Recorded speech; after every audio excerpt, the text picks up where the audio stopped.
Rishi Sunak is set to take over as Britain's next Prime Minister. A Hindu of Indian descent, the former finance minister, is also set to make history as the country's first leader of colour. Is he ready to tackle the UK's considerable economic challenges and political woes? Hello, I'm Arnold Snyder, and this is The Heat.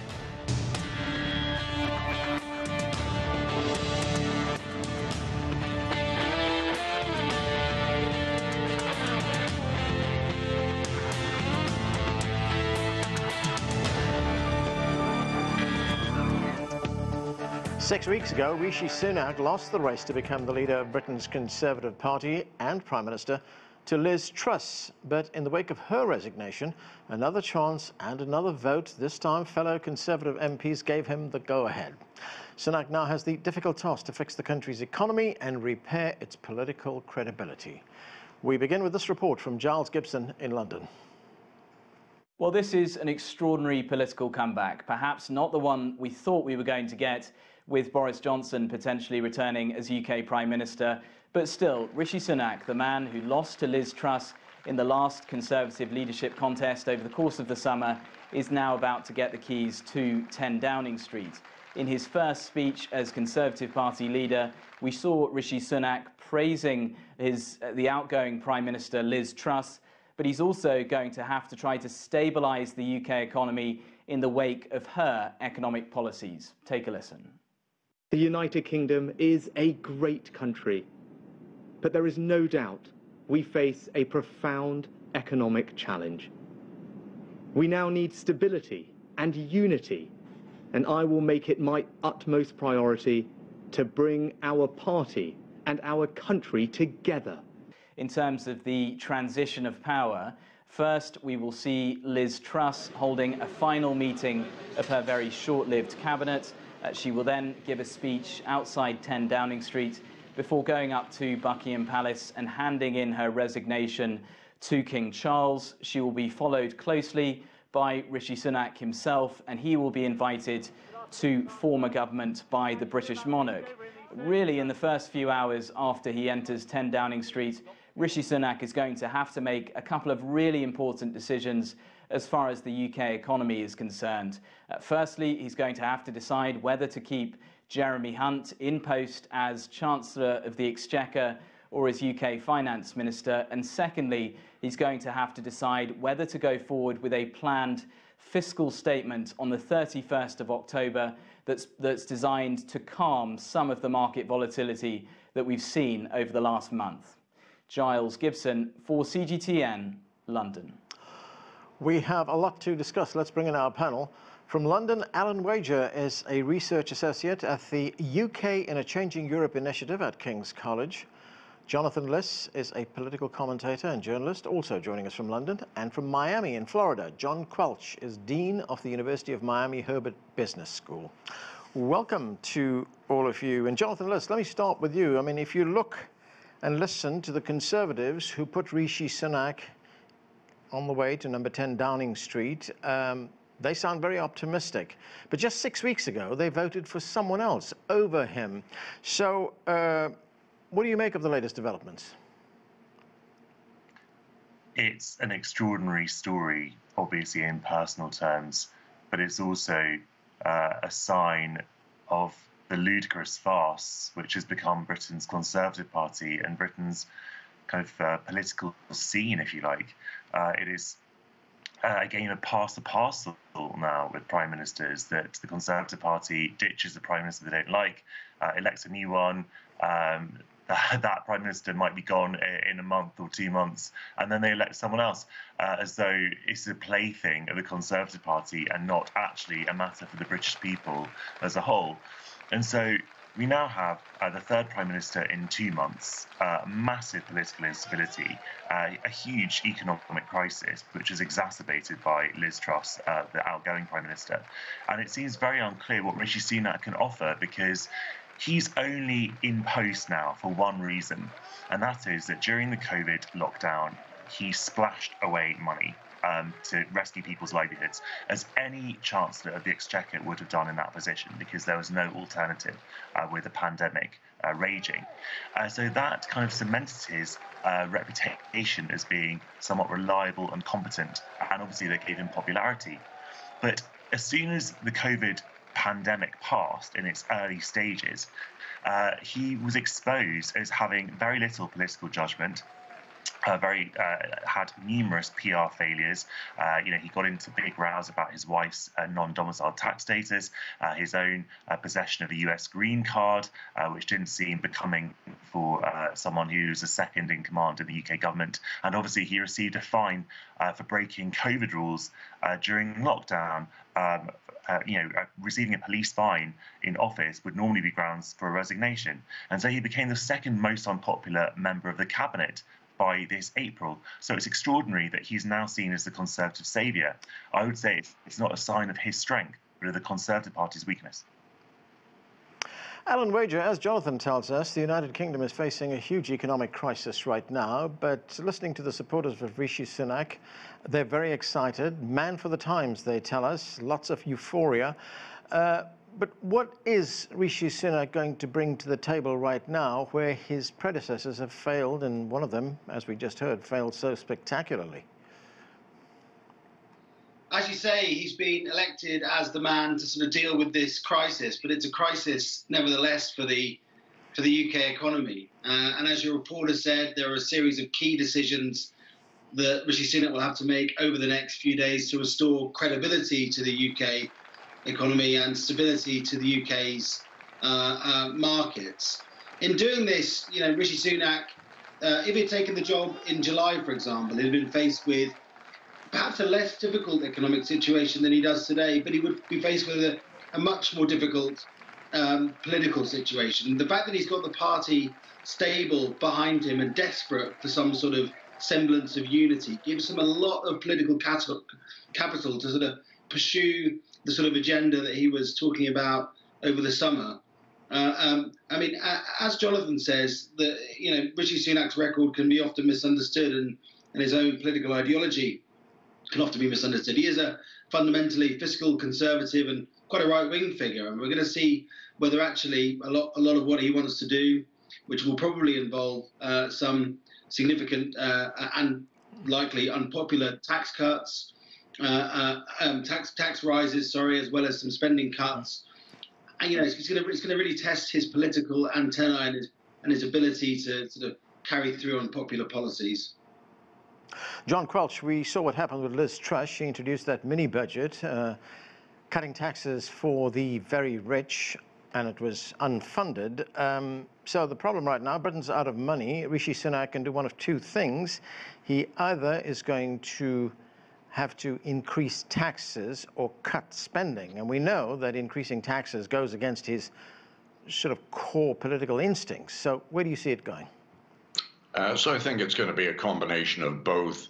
I think that he brings a measure of stability to the markets. He has significant financial experience. He was the previous chancellor. Yes, he's made a couple of blunders, but I think it's pretty much impossible not to make a gaffe now and again. It's simply a very tough business, British politics, and it's, as we saw in the Liz Truss case, very unforgiving. I think the Conservative Party has seen the light, righted the ship, dealt with the problem that was presented to the members of Parliament in the Conservative Party by the broader membership who voted Truss in over Sunak when Sunak was talking economic common sense and she was talking something completely the opposite.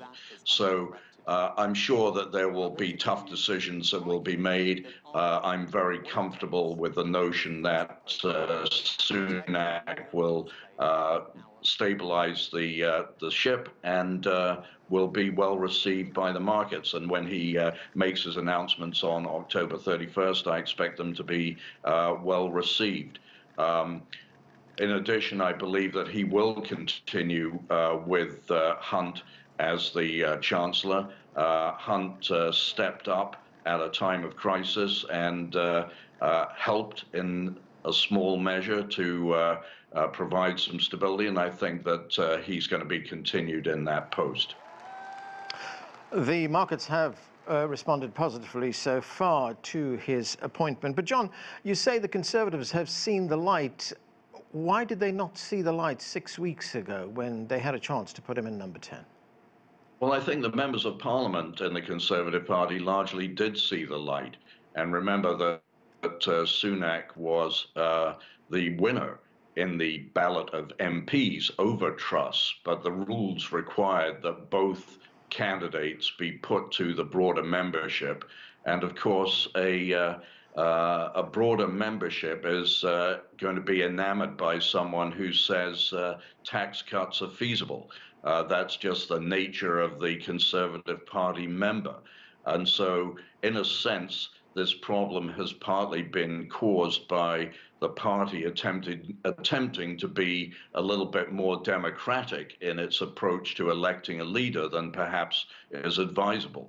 It should be left perhaps to the members of Parliament who actually know the individuals to a much greater degree than the broader membership. Jonathan Liss, there's been very sharp criticism from the opposition Labour Party to what we've seen today. And in fact, what many in the opposition are calling for is a new general election. We heard that from some of the Labour MPs. We also heard that from the leader of the Scottish National Party, Nicola Sturgeon.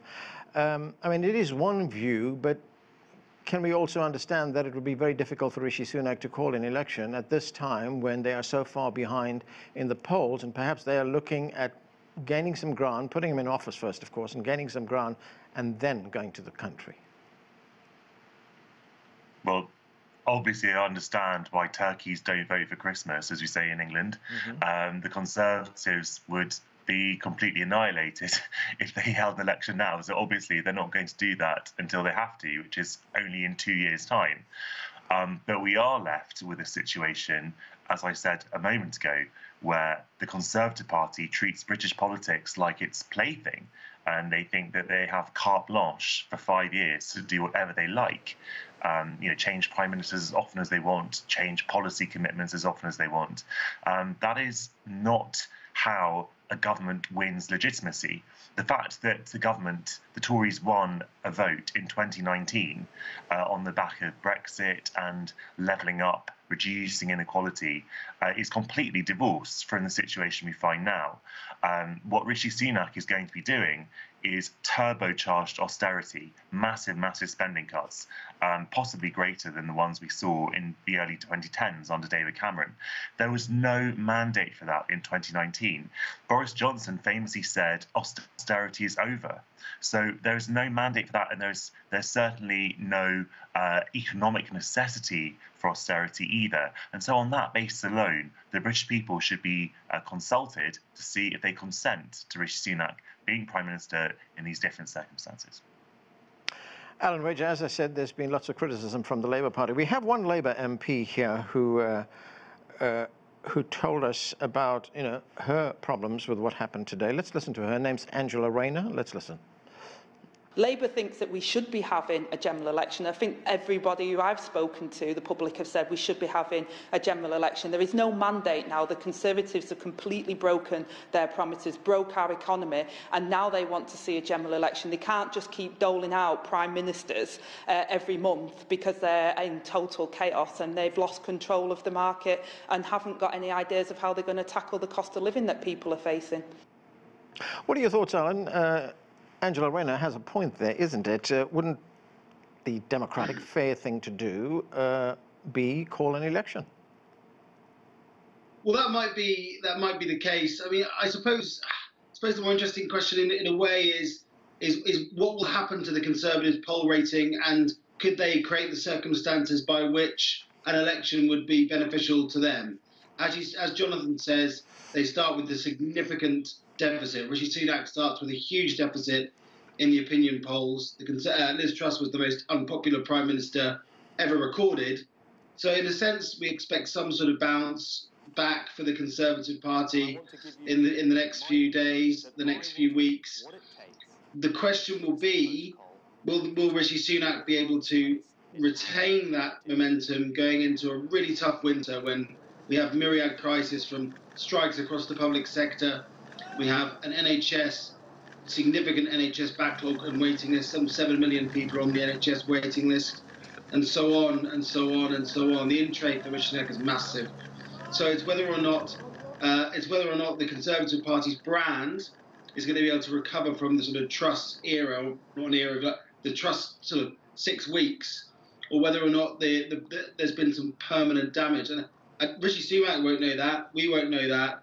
We're going to have to wait and see what happens when we come out the other side of this winter, whether or not there's been any bounce at all, or whether or not Rishi Sunak has been taken over by the sheer weight of events and the sheer size of his in-trade, if you like.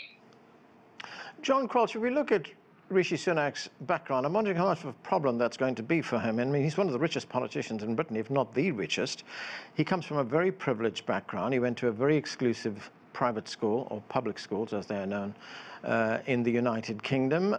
He went to Oxford University. He went to business school here in the United States. He worked for Goldman Sachs. I mean, would he really have the faintest idea of what the day-to-day problems of ordinary British people, ordinary British people are facing? No, I think he would. And, you know, one of the things I would like to point out is that the Conservative Party was the party that elected the first woman Prime Minister in the United Kingdom, and now the Conservative Party has put in place the first Prime Minister of colour in the nation's history as well. And I believe that Sunak will be able to assemble an extremely good team in his cabinet.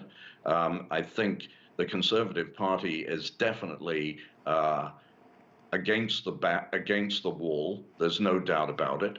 But that Sunak will thereby be able to take advantage of this crisis to pull everyone together, to select the very best people for the cabinet posts that he needs to appoint, and that he'll be able to convince the markets that he is a safe pair of hands during this very difficult global recession that we're currently facing. And there's no doubt that the United Kingdom among the G7 countries is probably in the worst condition of the G7 in that regard. But there is 2 years until the next election. And I might point out to those people who are advocating for an election today that if Labour were to be elected, what would happen? We would have every trade union in the United Kingdom vociferously campaigning for significant wage increases, which would further fuel wage price inflation in the UK. The UK has had to, like many countries, reconcile itself now to the fact that for the past several years, it's been living off of cheap money, and the time for a reckoning is inevitable and has now come. And it's up to the Conservative Party to show that it is the party of effective financial stewardship, notwithstanding the somewhat bizarre ideas of Truss. And I think Sunak is the man to do it. Well, let me get Jonathan's opinion on that. Jonathan, what do you make of what John just told us, that if Labour got into power, then we'd see the unions making what possibly or perhaps would be unreasonable wage demands? Well, look, the fundamental point is that inflation is not being driven by wages in this country right now. If anything, it's being driven by profiteering. So I just don't buy the argument that the increasing people's wages is going to send an inflationary spiral, as some economists believe. I just don't think the evidence is there for that.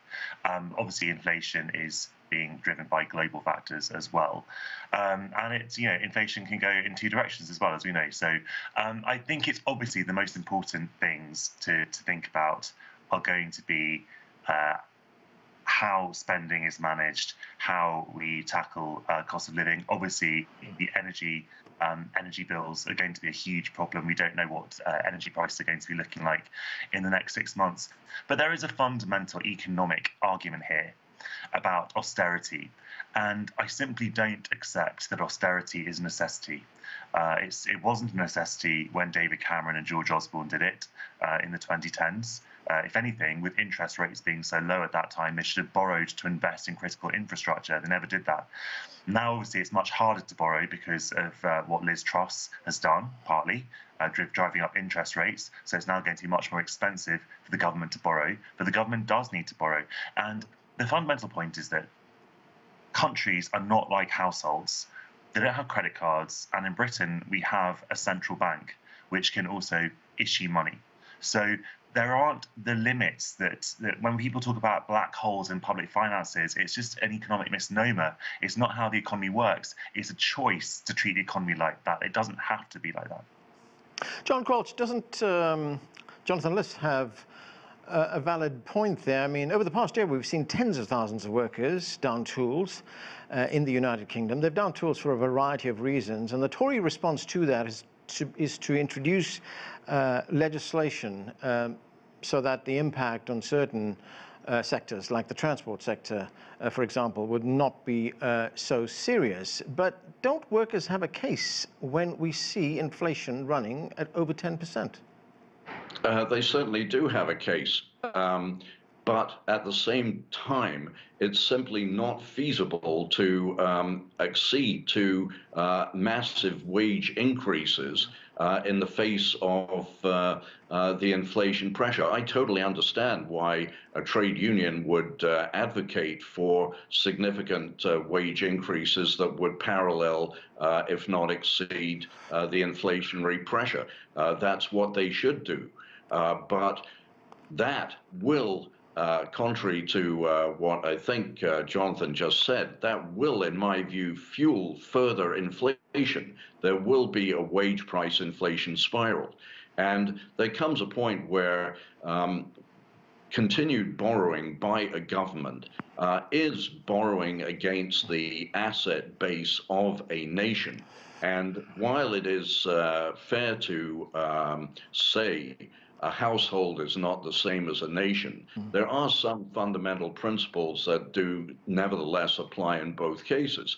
And one is that you can't borrow against unlimited assets because the asset base is not unlimited. And of course, the debt service ratio as a percentage of GDP becomes an important factor in comparative assessment of the economic performance of different countries. Right. And those with a very poor ratio end up paying even higher interest rates, which then, of course, have to be paid for by the taxpayer. Alan Wager, I'm going to look at something else right now, and there is one view in the United States, in the United Kingdom rather. I mean, we've heard a lot today about the fact that Rishi Sunak is the first non-white to go to number 10 Downing Street in 300 years. He is of Indian descent. He follows the Hindu religion, but not everyone is happy with that. This is a caller into one of London's biggest radio stations. Let's listen. We are the voters, and we support Boris. So we want Boris back, and Boris has the best chance of winning the general election next time. So Rishi's not going to win it. Rishi's not even British, in most people's opinion. He's not. He's got American allegiance. His family's American. They're Indian business people. He'll go and live in America, no doubt. He doesn't love England like Boris does. As I understand it, he was, in fact, he was born at Southampton General Hospital. Well, can I just say, one of my mates, I was in the military, one of my mates was born in Uganda. He's white as the driven snow, and he's English as English can be. He's not African, is he? So, Alan, is this going to be a problem for the new Prime Minister, the fact that in certain parts of Britain he might not be accepted because of his race? I think, broadly speaking, the UK has a really good story to tell about acceptance of politicians from ethnic minorities, and I think it's a really, really positive thing that we see with Rishi Sunak, that he probably would have won with the Conservative Party membership. There's no real sign really real big sign in opinion poll research that his ethnic minority, the values of ethnic minorities, holding him back politically in any way. All that being said, there's a really big problem that does face the Conservative Party, and that's with the threat from the radical right. And in the radical right in the UK, we really mean the threat from Nigel Farage, who has gone on the airwaves over the last 48 hours, 72 hours, really making the case against Rishi Sunak as a globalist, he calls it. And I think there's potentially a bit of a problem for the Conservative Party opening up on its radical right flank. It's done a very good job over the last 5, 6, 7 years of absorbing all of the right of politics, and I think that some of the tendencies you're talking about could be fed upon by more extremist politicians, could be utilised for the benefit of populists and so on. So, although broadly speaking, I wouldn't necessarily say, I would say that caller is certainly atypical of the British public. It does reveal something that could be tapped into by certain politicians and certain political parties. Jonathan, time is rapidly catching up with us, but I do want to ask you about one foreign policy issue, and that's the Ukraine conflict. Do you expect much of a change from Rishi Sunak as far as that conflict is concerned? He has expressed support for Ukraine in the past, but what kind of approach do you expect him to take? I mean, we saw Boris Johnson made multiple trips to Kyiv when he was Prime Minister. I have absolutely no doubt that Sunak will continue exactly the same policy as Boris Johnson and indeed Liz Truss, which is to absolutely pledge total commitment to Ukraine and to carry on arming it. I'm sure that Sunak will be in Kyiv within a few weeks. John Quelch, one other very quick issue, and that is something that he will be facing very quickly, and that is the Northern Ireland Protocol. Of course, that's the which allows for the free transport of goods from the Republic of Ireland to Northern Ireland. Right now it's brought everything to a standstill in Northern Ireland. Do you see a quick resolution to that, or is that going to sit there for a long time? I think that one's going to sit there for a while. It's a very intractable problem. And it's wrapped up in the entirety of the UK exit from the European Union. Right. I do think that's going to be a problem. I might just point out that Rishi Sunak is the Prime Minister of the United Kingdom, not the Prime Minister of just Little England, as portrayed by the voter who was a moment ago. Okay, well, we are going to have to leave it there. Thanks to all of you for being with us. That is it for this edition of The Heat. I'm Anand Naidu in Washington, D.C. Thank you for watching.